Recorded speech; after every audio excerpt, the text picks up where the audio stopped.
Become a member, sign in, and start streaming today.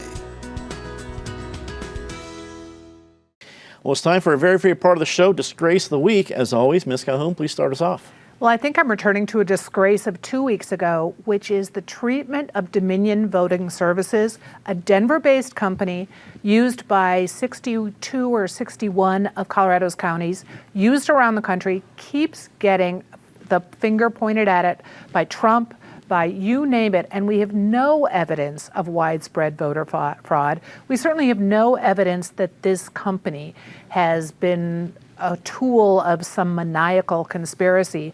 But meanwhile, employees at this company have been threatened. I mean, I recommend you go to their website and read their Setting the Record Straight statement. Very interesting. David.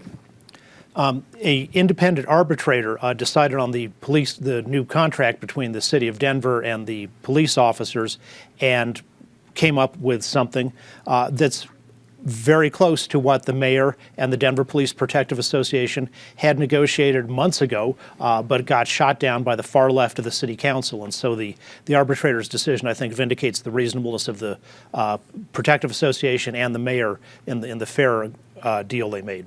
Marianne, we go to you for your Disgrace of the Week. This is a shout out to Tegna and DirecTV. Come on, folks, it's been a week now. Let's get this resolution of your dispute with each other resolved and get Channel 9 back on the air, because I miss my news programs and I miss Kyle Clark.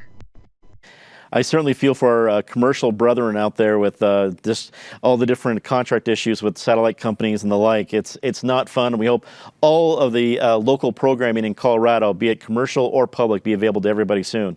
Krista, what's your Disgrace of the Week?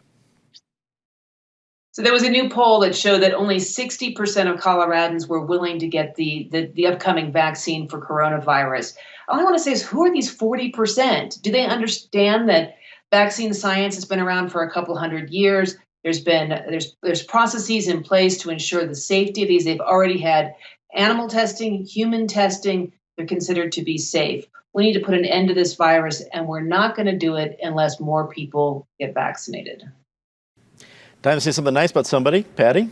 Well, one of the problems with this pandemic and the focus on masks and the focus on travel plans is we're not focusing on who we're losing now. 3 very notable Denverites within the last week. We have Kathy Reynolds, the first woman elected to City Council, a great City Council member, and Kevin Flynn, who's been at this table, said arguably the best City Council person, the most important. Jock Bickert, who was a great philanthropist, leader in this community, and a friend of Harry Lewis, who also passed away. We're losing this entire generation of leaders, and we don't see a lot of people coming up to take their place. David. This program has won 5 regional Emmys for the Time Machine episodes where we play people that we're really not like Patty playing Molly Brown or Judy Collins. But New York Governor Andrew Cuomo has won a national Emmy for his role in portraying a competent and life-saving leader on television, which is 100% the opposite of who he is. He's personally responsible for 6,000 deaths for shoving COVID patients into nursing homes against the will of the nursing homes or their capacity to care for them. So for that stretch, the difference between him and his Emmy Award-winning role would be as if John Caldera played a sexy yoga instructor, and most people believed the role. So congratulations to Governor Cuomo, an outstanding acting job. You earned that Emmy. I just hope we never see John Caldera in yoga pants. This is what I take from that. Time to say something nice. Marianne, your turn.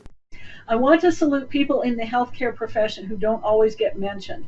We have rightly honored our doctors, nurses, and other medical professionals who are risking their lives to take care of COVID patients, both in hospitals and healthcare facilities, nursing homes, rehab centers, and the like. I want to address the people who are at the lowest end of the pay scale and who also are at risk. And these are people like housekeepers and maintenance workers and the people who cook the meals for the patients and for the staff.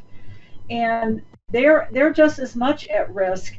And this shout out also goes to my own wonderful hero husband, Jeff, who is a chef in a rehab facility with 50 recovering COVID patients. There isn't a day that goes by that we don't worry that if is today going to be the day. Here. Krista, we go to you. I'm going to give it to the young woman in Lone Tree. Her name is Gitanyali Rao, and she just won Time's Kid of the Year award. She goes to STEM high school. She's an inventor. She's a scientist. What a wonderful young woman, and I'm just so pleased that a Coloradan gets this award.